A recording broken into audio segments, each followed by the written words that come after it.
Hi ಎಲ್ರಿಗೂ ನಮಸ್ಕಾರ. Hasini cooking ಚಾನಲ್ಗೆ ಸ್ವಾಗತ. ಇವತ್ತು ನಮ್ಮ ಕಡೆ ಹಾಗೂ ನಮ್ಮ ಮನೆಯಲ್ಲಿ ಮಾಡುವಂತಹ ಮಸ್ಕಾಯಿ ಸಾರನ್ನ ಮಾಡೋದನ್ನ ತೋರಿಸ್ಕೊಡ್ತಾ ಇದ್ದೀನಿ. ಹೇಗೆ ಮಾಡೋದು ಅನ್ನೋದನ್ನು ನೋಡ್ಕೊಂಬರೋಣ ಬನ್ನಿ. ಮೊದಲಿಗೆ ನಾನು ಮೀಡಿಯಮ್ ಸೈಜಲ್ಲಿರೋ ಒಂದು 5 ಟೊಮೆಟೊ ತೊಗೊಂಡಿದ್ದೀನಿ, ಒಂದು 5-6 ಮೆಣಸಿನ್ಕಾಯಿನ ತೊಗೊಂಡಿದ್ದೀನಿ, ನಂತರ ಒಂದು 3 ಬದನೆಕಾಯಿನ ತೊಗೊಂಡಿದ್ದೀನಿ, ಒಂದು ಮೀಡಿಯಮ್ ಸೈಜ್ ಈರುಳ್ಳಿನ ಹೆಚ್ಚಿಟ್ಕೊಂಡಿದ್ದೀನಿ, ಒಂದು 8 ಎಸಳು ಬೆಳ್ಳುಳ್ಳಿ ತೊಗೊಂಡಿದ್ದೀನಿ, ಸ್ವಲ್ಪ ಕೊತ್ತಂಬರಿ ಸೊಪ್ಪು, ಸ್ವಲ್ಪ ಕಾಯಿ ತುರಿ ಮತ್ತು ಒಂದು ಟೀ ಲೋಟದಲ್ಲಿ 1 ಲೋಟ ಬೇಳೆ ತೊಗೊಂಡಿದ್ದೀನಿ, ತೊಗರಿ ಬೇಳೆ ತೊಗೊಂಡಿದ್ದೀನಿ. ನಂತರ 1 ಸ್ಪೂನ್ ಧನಿಯಾ ಪುಡಿ ತೊಗೊಂಡಿದ್ದೀನಿ, ಚಿಟಿಕೆಯಷ್ಟು ಅರಿಶಿಣ, ರುಚಿಗೆ ತಕ್ಕಷ್ಟು ಉಪ್ಪನ್ನು ಸೇರಿಸ್ಕೊಂಡಿದ್ದೀನಿ. ಈಗ ಇದನ್ನೆಲ್ಲ ಕುಕ್ಕರಲ್ಲಿ ಹಾಕ್ಕೊಳ್ಳೋಣ. ಇದು ಹೇಳಬೇಕು ಅಂದರೆ ಮಧುಗಿರಿ ಕಡೆ ತುಂಬ ಫೇಮಸ್ ಆಗಿರೋಂಥ ಸಾರು. ಮನೆಯಲ್ಲಿ ಜಾಸ್ತಿ ಜನ ಇದ್ದರು ಅಥವಾ ಹೊಲದಲ್ಲಿ ಏನಾದರೂ ಕೆಲಸಕ್ಕೆ ಬಂದರೆ, ತುಂಬ ಜನ ಬಂದರೆ ಮಾಡೋ ಅಂಥ ಸಾರು ಇದು. ಎಲ್ಲದಕ್ಕೂ ಅಡ್ಜಸ್ಟ್ ಆಗುತ್ತೆ ಅಂತ ಹೇಳ್ಬಿಟ್ಟು ಮಾಡೋವಂಥ ತುಂಬ ಜನ ಇದ್ದಾರೆ. ಇನ್ನು ಮಸ್ಕಾಯಿ ಮಾಡಿದ್ರೇ ವಾಸಿ ಅಂತ ಹೇಳ್ಬಿಟ್ಟು ಮಾಡೋ ಅಂಥ ಸಾರು ಇದು. ತುಂಬ ಚೆನ್ನಾಗಿರುತ್ತೆ. ಜಾಸ್ತಿ ಜನ ಇದ್ರೂ ಉಪ್ಪು ಖಾರ ಹುಳಿ ಮುಂದೆ ಮಾಡಿದ್ರೆ ಅಡ್ಜಸ್ಟ್ ಆಗುತ್ತೆ ಅಂತ ಹೇಳ್ಬಿಟ್ಟು ಮಾಡೋ ಅಂಥ ಸಾರು ಇದು. ಮಧುಗಿರಿ ಕಡೆಯವ್ರು ಯಾರಾದರೂ ವೀಡಿಯೋ ನೋಡ್ತಿದ್ರೆ ಕಮೆಂಟ್ ಮಾಡಿ. ನಂತರ ಇದಕ್ಕೆ ಎಷ್ಟು ಬೇಕೋ ಅಷ್ಟು ನೀರನ್ನು ಸೇರಿಸ್ಕೊಳ್ಳಿ. ನಾನು ಕುಕ್ಕರಲ್ಲಿ ಮಾಡ್ತಾ ಇರೋದ್ರಿಂದ ಸ್ವಲ್ಪ ನೀರು ಹಾಕ್ಕೊಂಡು ಕೂಗಿಸ್ಕೊತಾ ಇದ್ದೀನಿ. ಯಾಕಂದರೆ ಜಾಸ್ತಿ ನೀರು ಹಾಕಿದ್ರೆ ಮೇಲೆಲ್ಲ ಉಕ್ಕು ಬರುತ್ತೆ. ಹಾಗಾಗಿ ಬೇಕು ಅಂದರೆ ನಂತರ ಮಸ್ತಿದ್ದಾದಮೇಲೆ ಸೇರಿಸ್ಕೊಬೋದು ನೀರು.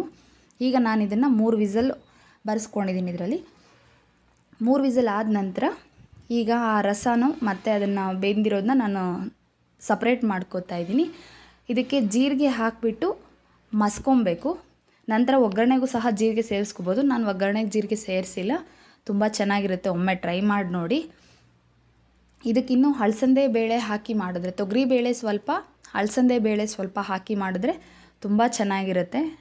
ಮತ್ತು ಮೊಳಕೆ ಹುಳ್ಳಿಕಾಳು, ತೊಗರಿ ಬೇಳೆ ಎರಡನ್ನೂ ಸೇರಿಸಿ ಮಾಡ್ತಾರೆ. ನನಗೆ ಹೇಳಬೇಕು ಅಂದರೆ ಅಲಸಂದೆ ಬೇಳೆ ಹಾಕಿ ಮಾಡಿದ್ರೆ ತುಂಬ ರುಚಿಯಾಗಿ ಬರುತ್ತೆ.